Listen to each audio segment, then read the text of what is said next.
Hi guys, I am Ibigandscary and I'm bringing you another StarCraft replay, this time on Cloud Kingdom, featuring ZVZ with AlaStOr in the top right corner, playing the red Zerg, and in the bottom left we have Nute playing the blue Zerg. Cloud Kingdom is a pretty short rush distance between the two bases, going down into some low ground, high ground, two different Zelnaga towers watching over it. The units can make a beeline through it up these two ramps that are narrowed by the destructible rocks. Take those out, and it's pretty wide open engagements, which seem to favor Zerg or some ground level Protoss play. Easy to take and hold. Natural expand down on the low ground after a very narrow choke from the main. A wider choke pushes out into a common ground where those destructible rocks sit and leads down to the third. A bit of a distance, bit of a walk between the natural and the third, but it's nothing that a speedy Zerg can't handle. I'm not sure if you guys are familiar with who AlaStOr is. He's currently ranked, I think, third in Grandmasters. He's incredibly talented, just a great all-around Zerg player. Evidently he just started being a professional gamer sometime last year, late last year. It looks like he's going to grab a hatch first here. Nute is certainly a professional also. He's incredibly talented in his own right. He's known for being very aggressive, though. As you can see, he's grabbing his spawning pool first, and he's talking here about how he expects AlaStOr is going to grab that hatch first, and you can just tell that he's a gangster because his overlord hasn't even arrived to scout that's exactly what AlaStOr did. But his game sense was tingling, and he throws down that spawning pool, so we can expect some heavy aggression come out of Nute to punish AlaStOr for his greed. At the same time, he grabs his expansion maybe a minute behind AlaStOr. As his spawning pool pops, he has two sets of Zerglings out just to put some added pressure on AlaStOr. AlaStOr knows that's coming, so he throws down his own spawning pool, grabs a hatch. On the timing right now between the two spawning pools is going to be such that Nute's Zerglings are probably going to be arriving just in time for AlaStOr's Zerglings to get out. Talking a little smack between the two of them, but really the difference is minimal right now. Both players seem to be grabbing pretty much the exact same, with the only exception that Nute hasn't grabbed any gas, and AlaStOr's already mining. So his speed might be a little bit faster, but that's basically it.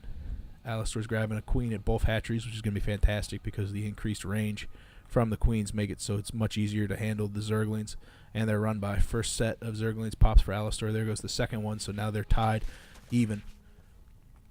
AlaStOr's pulling down an extra drone just to add some extra hit points, a little bit more DPS to swing the tide in his favor, and he makes it out with two Zerglings alive for the 4 that Nute dropped.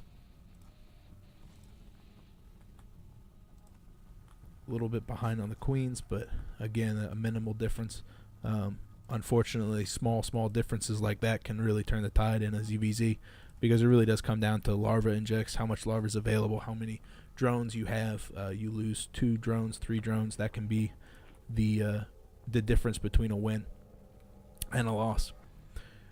Nute knows that early aggression was a little bit useless, so he's dropping down a spine crawler, preparing to see if AlaStOr is going to take advantage of the small economic lead that he has right now, with his metabolic boost more than halfway done and a baneling nest on the way. AlaStOr is in good shape to make some aggression happen in the coming minutes, and you can see he's got 20 Zerglings on the way, so that aggression is going to be forthcoming very quickly. These are going to pop. They're going to head down. Metabolic boost is going to kick in, and by the time they get down there, they're going to be ready to morph into banelings and do a baneling bust. I'm not 100% sure if Nute scouted that early gas. He's got to assume that banelings are on the table and they're going to be forthcoming. So he's going to have to be very careful to prevent those banelings from getting into this probe line and decimating that, because a good baneling hit on that probe line is going to be game. Here comes these Zerglings. They've got that metabolic boost down. Nute's metabolic boost and baneling nest are behind by approximately 20 seconds. There goes a healthy number of banelings. However, Nute is building up a wall of evolution chambers right now, and they're being built. Those banelings are going to throw themselves on that wall rather than into the queens, into the probes, and do significant damage. Each one of those evolution chambers are only 75 minerals. Banelings come down, do a healthy amount of damage, and Nute cancels every single one, getting back 57 minerals instead of 75. That's a massive baneling hit on all the Zerglings. That is absolutely devastating to Alastor. He didn't really... you can just look at the units lost tab right here. 1,600 for Alastor and only 550 for Nute. That is just devastating.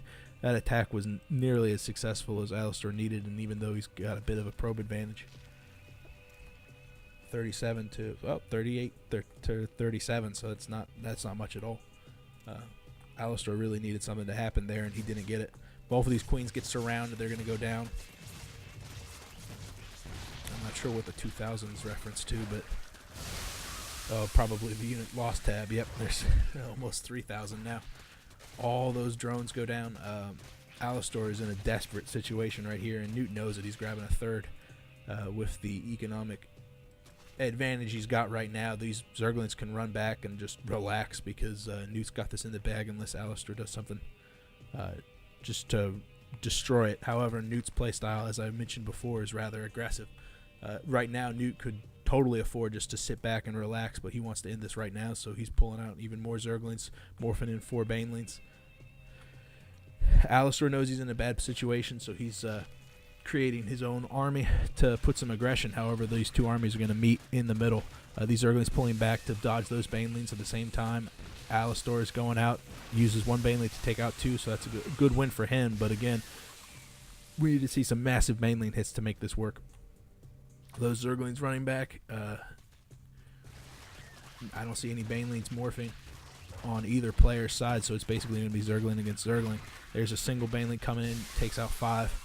Plenty of Zerglings left, but 2 banelings coming up. I have to be careful right now because 1 good baneling hit could take out more than half of these Zerglings, and that would be absolutely game. Nute is just content to send in 1 baneling at a time to keep that army at bay, but it looks like he's run out of banelings right now as that third has successfully gone up. We can see the saturation move in. Multiple banelings come in just for the defense because he knows that these Zerglings are going to have to come down and do some sort of damage as the supplies are nearly double for Nute.